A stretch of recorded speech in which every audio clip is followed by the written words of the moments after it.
ए जी सुनी ना, हौ देखी सरवन जी बाड़े ना, वो बाबा धाम के दर्शन करे गइल बड़े, जल चढ़ावे गइल बड़े। आ हमरा बड़ी मन करता, बड़ी मन तरसत बा भोले बाबा के दर्शन करे खातिर। चली ना ई बार सावन में हमरो के दर्शन करा दही, बड़ी उपकार होगी।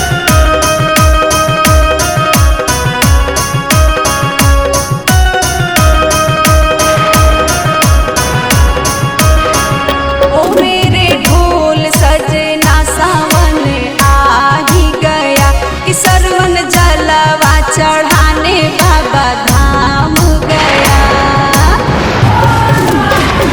ओ मेरे ढोल सजना सावन आ ही गया, कि सरवन जलवा चढ़ाने बाबा धाम गया।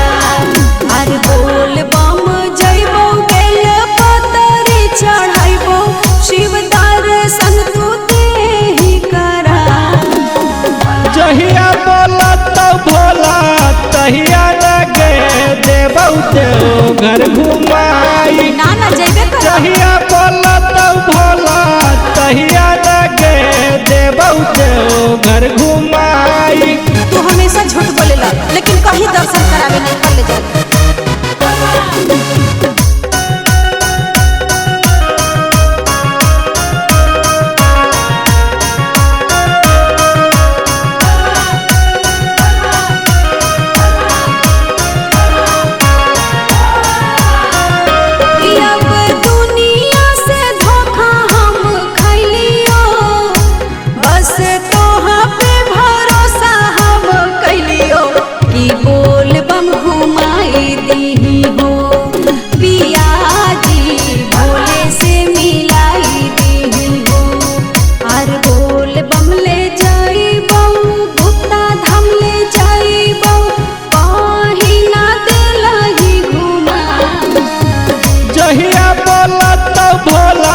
तहिया लगे देबौ देव घर घुमाई, जहिया बोला भोला तहिया लगे देबौ देव घर घुमाई।